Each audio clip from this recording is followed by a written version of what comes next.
Tim, should Nigel be allowed to take part?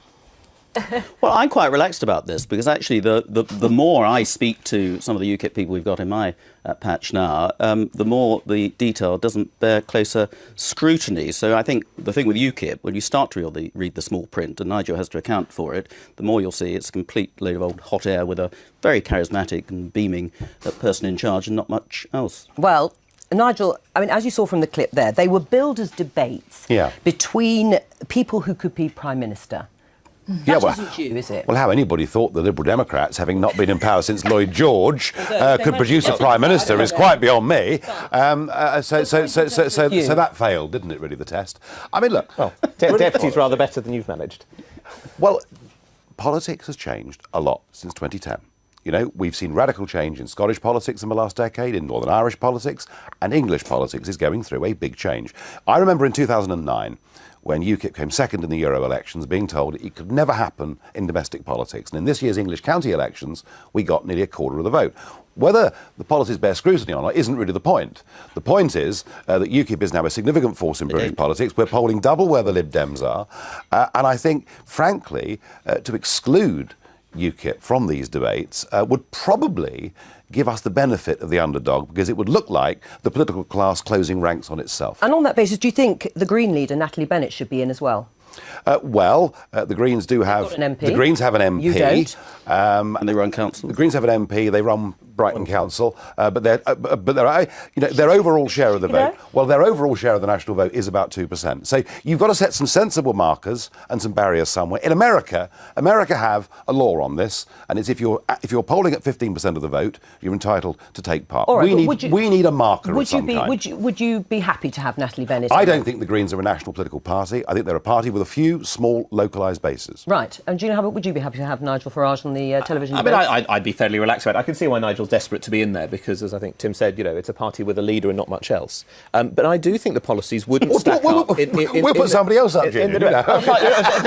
Fantastic. They might have ditched me by then. You know. I think that'd be very interesting. But, you know, we've just heard from the CBI, for example, that, you know, membership of the EU brings in £3,000 per person per year into this country. And the more you look at UKIP's policies, the more people realise that they're bad for the country. You know, that they're actually working against our own self-interest. So actually, the chance to bring down you know, many of those arguments in debate, I'd be entirely relaxed about it. But I can see why Nigel desperately wants to be in and why he doesn't want lots of other parties to come in as well. Well, he hasn't necessarily said he doesn't want them, but he doesn't see why the Greens... But let me come to this. I mean, Ed Miliband is very keen and be relaxed about Nigel Farage being there. I can see why, of course, the idea being that it will harm the Conservatives more than it would Labour. Isn't that how the thinking goes? No, not necessarily. I mean, I think the important thing about what Ed Miliband and Douglas Alexander have been saying is that we need to resolve this issue. You know, we're now not that far away from the election. We've got 18 months to go. And I think everyone just needs to get round the table and sort this out. David Cameron was very keen on the leaders' debates when he was leader of the opposition. He seems a lot less keen on it now that he's Prime Minister. And, you know, rather than let's have a whole narrative for the next 6 months around will these debates happen, won't they? Who will be on them, who won't be? Do you think they should? Do you think they should happen? Yes, are they a good thing? Yeah, I definitely think they're a good thing. Yeah, I think they are a good thing. I think, you know... Position's changed, hasn't it? Because initially, Ed Miliband said, yes, I think Nigel should be involved in the debates. And then after the South Shields by-election, where we got 25%, he's now rather changed his tune.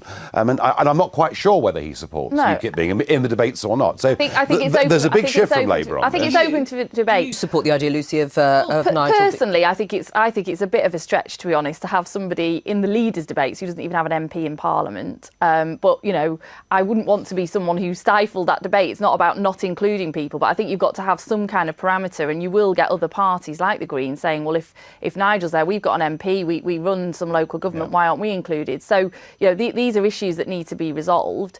You know, I do think that the public want a debate between people who are likely to be running their country, and, you know, that's what we saw last time, and they really did bring the last general election alive, as much as, you know, we might not like the format or whatever. What's really interesting with the polling is only 14% of people polled think it should be between the Conservative and Labour leaders, and yet they're the most likely, by far, to become the next Prime Minister. Although, having had a coalition, Nigel Farage, you can see why it seemed to work for the three parties. I mean, what's interesting is also when people are asked the question, should UKIP be involved in these debates, 50% plus say yes, they should be. So the public want a bigger debate in politics. There is a danger, because the lesson from last time was that Nick Clegg, to some extent, did set those debates. Like, it didn't translate, of course, in terms of MPs, did it? So, in the end, how much can you hope to benefit from it if you were Well, to I will say this, that UKIP was very consistently at 7% in the polls in 2010, up until the first debate, and overnight we fell to 3.5% and we stayed there. So certainly our being excluded last time damaged us quite badly. And I'm making the case that we're now an active part, a real part of British politics, and if we're still polling double what the Lib Dems are, we should be involved. When will David Cameron say yes to the debates? Oh, I think it'd probably be much closer to the campaign itself. And I think we're getting a bit too hung up on the debates. They are a small part of the election campaign. I think there was a novelty. There was a novelty about it, but they became a big part of it last time. It never happened before. But then, they started off, Nick Clegg did well. I agree with Nick was the catchprise, but they didn't agree with him enough to vote for him at the election because he then lost seats. We got a million more votes, in fact. You got a million more votes and you lost several MPs. Which shows so it didn't badly benefit. structured the political system is, actually. Although they ended up in government. Yes, that's another debate. I have no problem with Nigel being part of those debates because actually, as far as I'm concerned, as I've said, the more spotlight is put on what they actually stand for and some of the rather dubious characters who are now standing for the UKIP around the country, then I think the more Nigel might come to think actually it wasn't such a good idea. Let's leave it there. You're staying with us for the next discussion.